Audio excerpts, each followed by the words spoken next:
परिचय। रीना के दादाजी बीमार हैं। डॉक्टर ने उन्हें आराम करने की सलाह दी है, लेकिन वह आराम नहीं कर पा रहे हैं। कल रीना की विज्ञान की परीक्षा है, लेकिन वो पढ़ाई पर अपना ध्यान केंद्रित नहीं कर पा रही है। पड़ोस में हो रहे शोर शराबे के द्वारा हो रहे ध्वनि प्रदूषण के कारण ही पढ़ाई और आराम में व्यवधान हो रहा है।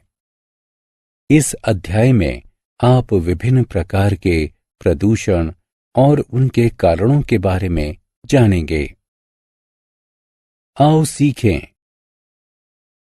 वायु प्रदूषण, जल प्रदूषण, मृदा प्रदूषण तथा ध्वनि प्रदूषण का वर्णन करना।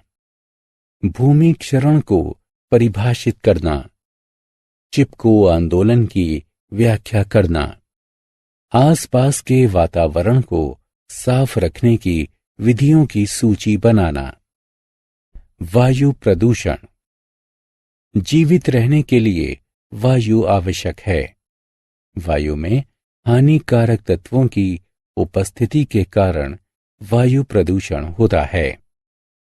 वाहनों तथा उद्योगों से निकलने वाले धुएं तथा प्लास्टिक को जलाने से वायु प्रदूषण होता है। इसके कारण सांस संबंधी अनेक रोग जैसे अस्थमा तथा दमा आदि हो जाते हैं। हम वायु में वाहनों तथा कारखानों से निकलने वाले धुएं की मात्रा को कम करके वायु प्रदूषण को रोक सकते हैं।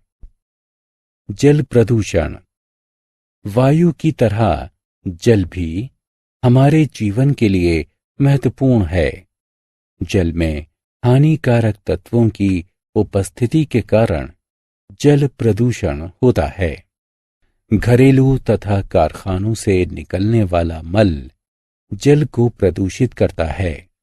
कुछ क्रियाओं जैसे नदियों में कपड़े धोना तथा जानवरों को नहलाना आदि से भी जल प्रदूषित होता है।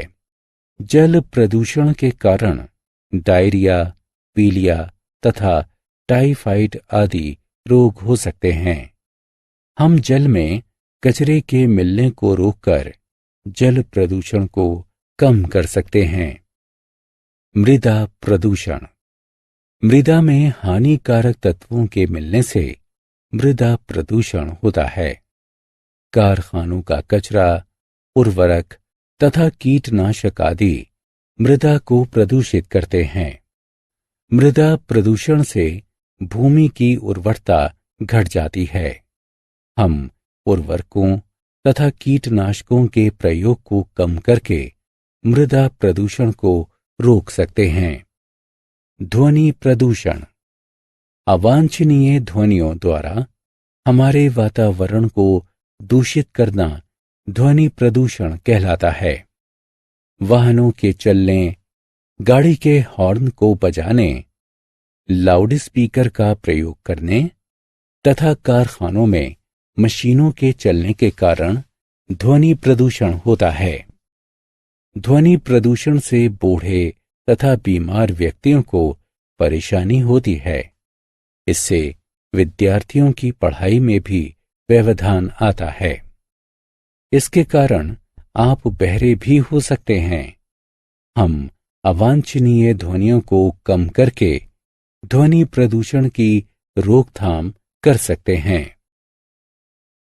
भूमि क्षरण। जल तथा वायु के द्वारा मिट्टी का हटना या एक स्थान से दूसरे स्थान तक स्थानांतरित होना भूमि क्षरण कहलाता है।